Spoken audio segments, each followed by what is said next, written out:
Hello, you wonderful people, and welcome to another episode of Not Too Comic Book. This being a show where I talk about TV shows that are adaptations to comic books. For today's episode, I'm going to talk about the latest episode of Riverdale. So in this particular episode, we got a lot of different storylines converging. We kind of find out a little bit more from Polly about the whole Jason situation. In fact, I was right about, I guess, pretty accurately about the whole drug situation. That the drugs were left in the car and everything, and obviously that's kind of why they got torched. Granted, that's not where... No one's actually outright said that, but that's obviously where everything's leading to. And as we know, like, the person who has Jason's jacket ends up being Jughead's dad. So we'll kind of get to that a little bit later on. But for now, it's just like, oh, everything Jason did was for the sake of trying to get them enough money to leave. The fact is kind of bringing up the relationship and everything, and just them wanting to kind of start a life together. So basically, Veronica's got it in her head, like, oh, she's like, I want to help out with this whole situation. It's like, the best way to do that is to throw a baby shower, make it a very public event, and make it so that Alice has no choice but to come. So it's like, she can't really do anything or threaten anybody in a very public setting, because for Alice, it's all about keeping up the image of the perfect family, because you kind of saw a little bit of that at the very beginning, because you see them standing for a photo, it's just kind of adjusting Betty's face to be like, okay, look perfect for the picture, because it seems like that's kind of Alice's whole thing, like, to keep up the image of the perfect family. I guess that's why she kind of hid her daughter away all this time. But basically, it's not just her that's coming to the party. It's also going to be Mama Blossom as well. Just simply for the fact is that she wants to mend fences, because obviously she wants to be part of her, like, she wants her family back. She wants her mom to be in her life again, but also wants the Blossoms to be in their life as well, because the fact is that's also part of her family too, because of Jason's baby. So she even asked Betty to be the godparent, which you have Cheryl later on be like, oh, so you should totally name me the godparent. I'm just kidding. No, but for real. So, but, because, you know, it took, you know, Hermione talking to her, because it's like, because for her... Because Veronica wants everything to kind of work out, because it's like, you know, no family should be divided the way they are. But Alice, you know, it's to the point that when, like, Veronica kind of suggested it, Hermione's kind of like, no, I'm not talking to Alice. But she reluctantly does, and tells Alice that basically, like, you need to talk to your daughter. She's like, I mean, it's like I said, it's sad, because, like, even though Alice is the way she is, I mean, their family in general, but in particular Alice, she loves her daughter. It's just she's scared and concerned. It's like, you're pregnant. You didn't finish high school. You know, the fact is your baby daddy's dead. It's like, at the very least, you know, I'm scared for her, because it's like, who is she to kind of raise a child like that? But Hermione's kind of like, well, look at both of us. We were, like, you know, pretty young when we had children, and look at us, you know. I mean, you know, you already did a fine job raising your girls. At the very least, be there and support your daughter during this whole time, because this is her decision. It's not yours. And even Betty says it herself. It's like, you can go there and be a good grandmother, or you could just stay away. Because it's so interesting, because from what the little bit I've seen, obviously this is just tailored from the beginning of the series that we've seen so far. To me, it seemed like Betty was very, I'm going to be the good girl. Mom is very strict and everything, but I'll follow the rules. But it seems subsequently, since Jason's death and everything, I feel like Betty's kind of stepped up. Like, when it comes to her parents, she doesn't take their BS. It's like, Mom, you're either going to be there for Polly or not. So either be a good grandmother or just get the hell out of the way, because we don't need you to be there if you're going to be like this, not accepting your daughter and everything. But the thing is, like, you know, but Hermione kind of pushes that a little more home too. Like, if you don't do this, if you're not there for her now, you never get a chance again. You will regret it later on in life. Like I said, like, even though it seems a little harsh and everything, she legitimately loves her daughter. But obviously things didn't go well, because it's like a difference of opinion and everything. Obviously Alice is willing to accept the child, and Polly, obviously, it's like, okay, you can come back home with us, but then the Blossoms are like, oh, you can live with us, but it's just, and obviously back and forth, which Polly gets super pissed at, because she's like, look at this back and forth you doing, this hate, your despise of each other. You could argue that's why Jason died, because me and Jason would have been happy and fine if you two hadn't interfered with our relationship trying to break us apart. I could have been with Jason, because especially in her mom's case, because it's like, you locked me up, and while I was locked up in a way, Jason died. If I wasn't away, me and Jason could have been left, and, you know, I could have prevented him from dying, which her mom brings up a good point. Or you could be hurt too. Or, you know, or worse, because it's like, who's to say if you were with Jason at that point in time, who's to say you might not be dead too? Because it's like that person wanted Jason dead so badly. Who's to say they wouldn't be willing to kill you as well as your baby for the sake of it? So, like I said, it doesn't excuse what her mom did. Like I said, in her own way, it was from love. But at the same time, it seems like, I feel like it fits along with the whole like image of the perfect family. It's like, oh, she has like a pregnant teenage daughter. It's not going to look too good. Like she has an image to uphold, which is weird because to me, that sounds like some like Blossom type of stuff. Like that seems like something that might happen with the Blossoms, but not the Coopers. But I mean, they're kind of an influential family too, because you know, obviously we know like the whole Maple situation, as we've heard from Papa Cooper, basically saying how like they both, the Coopers and the Blossoms, started it, and then like obviously his Papa Cooper's grandfather got backstabbed and killed by Grandpa Blossom. So. But along those lines, we also learn out some very interesting information too. That Polly brings up the fact is Dad set up an appointment before I went off to that facility, and then like her mom was like, "Wait, what?" It's like, yeah, he was like, "Oh, we're going to handle this situation," and then it hits her as like, he wanted you to get an abortion. Now, granted, like Alice is like, okay, she doesn't want the baby dead. She just wants the baby to have like, at the very least, she wants to treat the baby right. And it's like, okay, you're young. You don't really know what it's like to be a mom. That's trying and that's hard. And the fact is, what about your life? What about your education? Obviously big mom concerns. So it's like, oh, I just want to get the baby off to someone else who can give it a proper, good upbringing and stuff like that, who doesn't have other things, someone who's in a stable position where they can take care of this child. Like she is looking out. She does legitimately care about the child's well-being, but at the same time, like playing devil's advocate, you could be like more so just kind of like, that's another way of being like shoo, disappear, embarrassment, or this thing that we're ashamed of. But then like Alice confronts her husband, and he kind of basically reveals the fact is that he was going to do that. Because what makes it worse, for two reasons. One, he did it behind her back. That was a decision he made by himself. And two, she's like, but the fact of the matter is you made me do the same thing. I'm like, wait, what?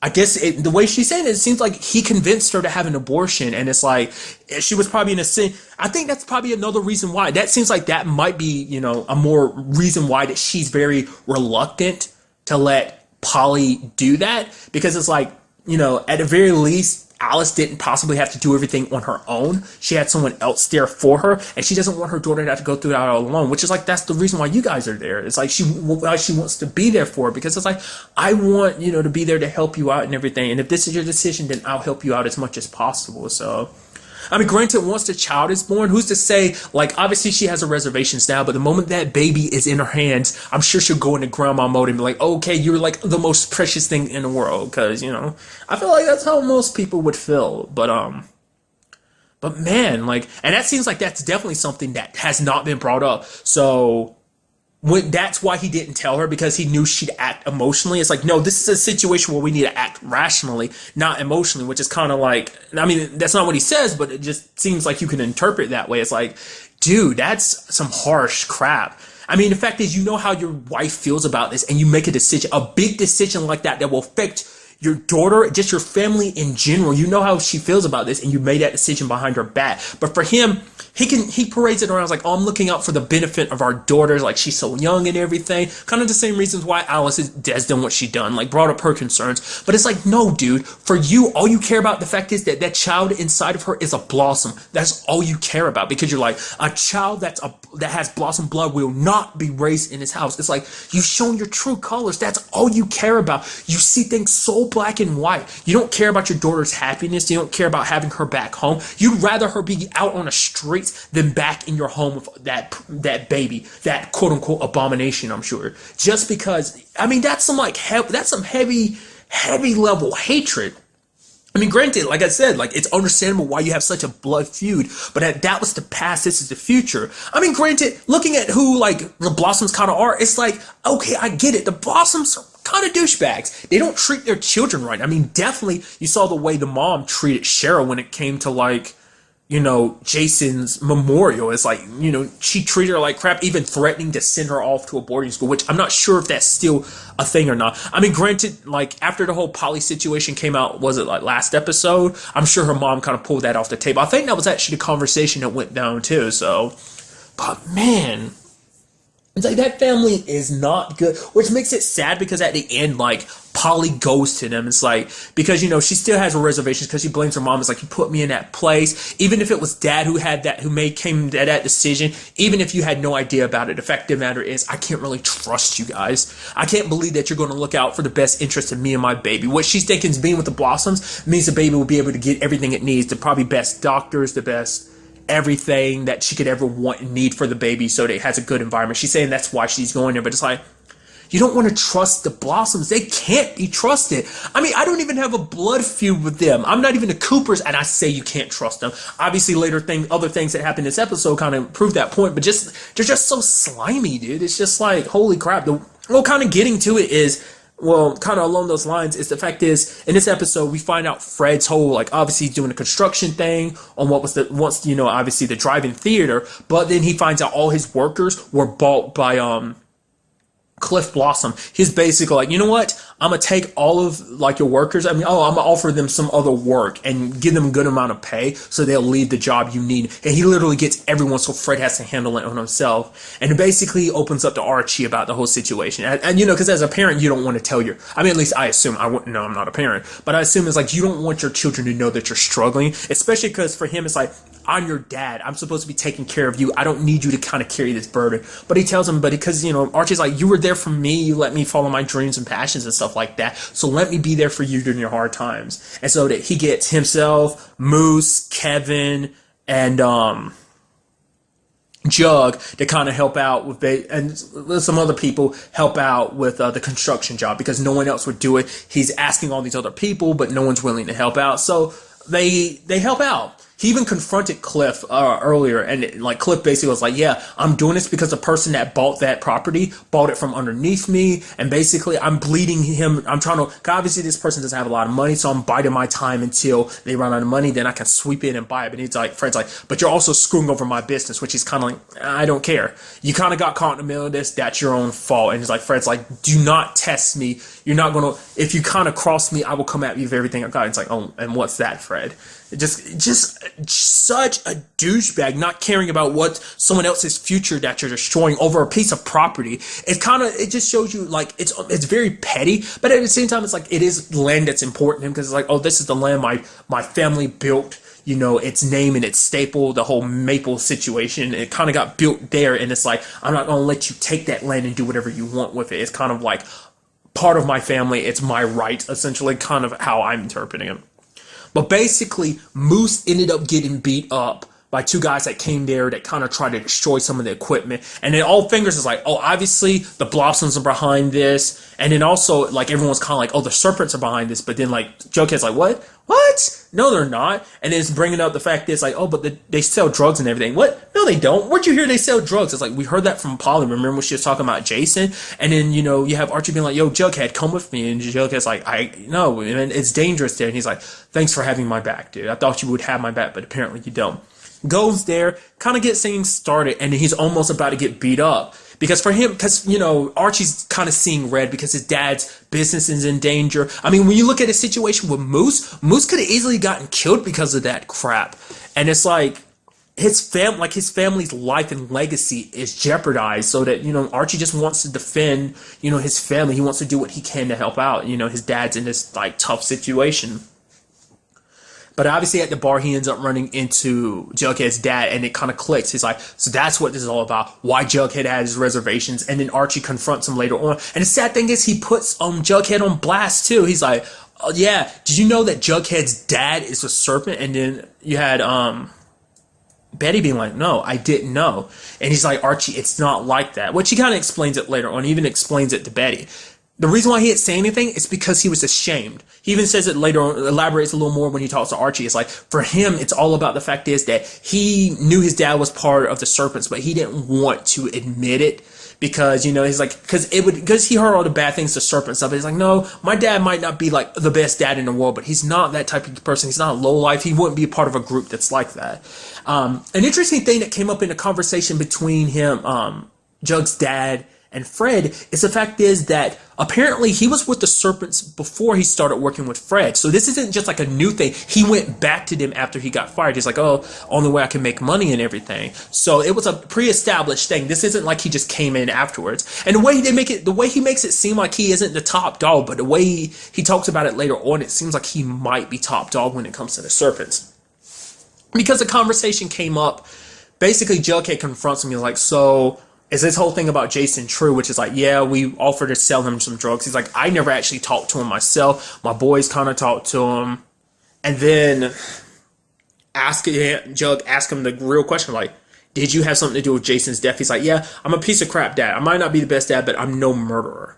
Which, I mean, it's hard. Like, I don't think he did it. Like, from the very beginning, everything he seems to have done so far, like I said, the whole car situation, that was covering the fact is that they're connected to the drugs and everything. Like, obviously, they've got their hands on a lot of pies. They got the drugs. They've got the whole situation with the lodges.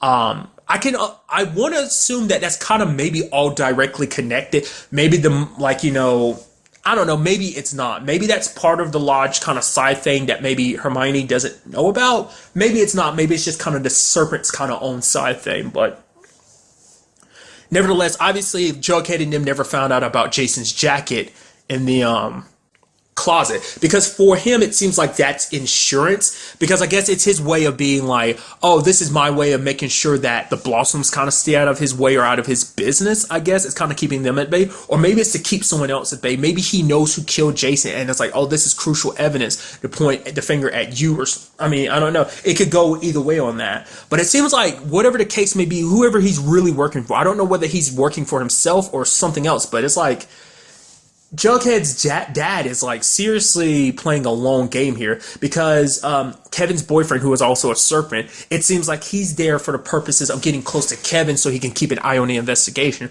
which we do see the point where he's kind of like, I'm feeling bad about it, because he's like, yo, Kevin, he's starting to actually like me. He's actually a good guy, so it's like he feels bad about it. But you have Jughead's dad being like, well, everyone's got to play their part. And he's like, even me. So it's like he goes and starts helping out Fred and everything. It's like, oh, me and my boys were going to be here to help you with the construction. So it's like, okay, so what are you doing? It seems like because he ends up warning Hermione, because he's like, oh, the fact is me and my boys looked into it. The fact is the people that attacked Fred and, hurt the kids and everything, that wasn't my people. It turns out there was someone else involved. They're actually outside out of town muscle, and it's like, oh, the only person, and it basically lists a specific location. It's like, oh, we only know one person up there, and she's like, wait, no, basically alluding to it being her husband who hired those dudes. It's like, oh, he must have found out about your little affair with Fred. So at the very least, you got to find out who ratted you out, which to me, I can only assume it has something it might be Veronica. But I think Veronica's the obvious choice, because obviously she wants to tell her dad the truth and everything. Because originally Hermione was supposed to tell him, but I guess she never did. Since that's the case of like, she's kind of looking shocked like that. I was so certain it was going to be the Blossoms behind it and everything, but it turns out not to be the case. I'm sure they've had their own other shady ways of dealing. I don't know, man. They had that air about them like they're better than everyone, which is why you can understand why Alice gets so pissed. But it's just, I don't know, man. It's just bad blood all around, dude. It's just not a good thing.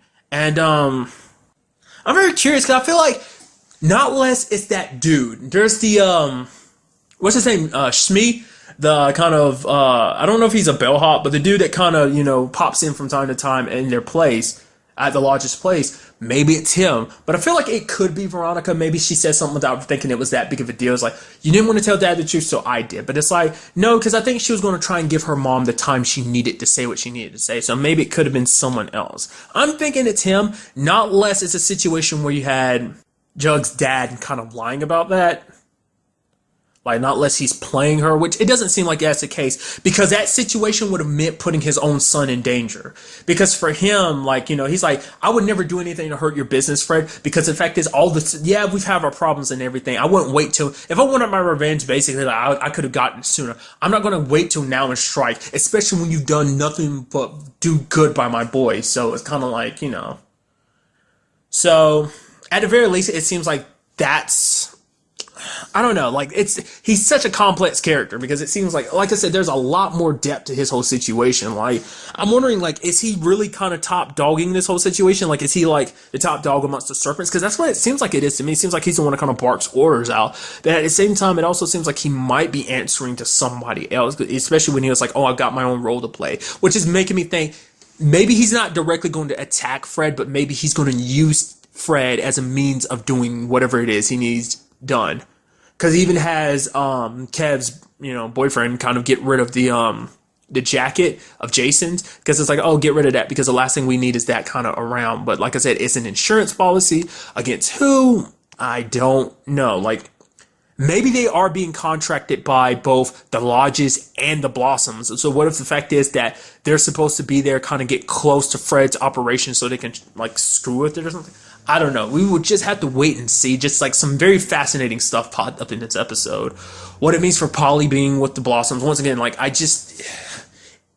it's not a very good situation to be in. It's like, I'd rather her be back home with her mom, especially after her dad after Alice kicked her husband out, which is like, I'm wondering where he's going to go. It's just like, because even Alice said, don't test me because you know what I'm capable of. I'm wondering what that meant as well. Just overall, just a fantastic episode, and I'm very eager to see where the next episode takes us. I didn't say this at the beginning, but I'm very happy to have Riverdale back. I'm just like, I love me a good mystery, and I'm just so ready for this mystery to kind of get unraveled, to see where it takes us. I want to throw out there, I get the feeling like we're going to lead up to like more and more problems between Jughead and Archie, because obviously every time it gets brought up that Betty and Jug are a couple, it seems like you can see kind of like Archie kind of I don't know, it bothers him whether he'll admit it or not, because obviously he has like Jughead, who's like a brother to him, dating the girl that's like been his best friend for such a long time. And so it's just, whether he'll admit it or not, I think there was some level of him that even when he was dating Miss Grundy, like, the fact is that he still had feelings for her. He kind of pushed her away because he didn't want to get her caught up in all that. Or maybe the fact is that he didn't want to change their relationship because he knew, like, if he said how he might have felt at the time, it would have meant changing how they stand and where they are. So, but really, that's all I want to talk about in this episode. Till the next time we meet, be happy, be safe, live life to the fullest, and enjoy it. Good day and goodbye.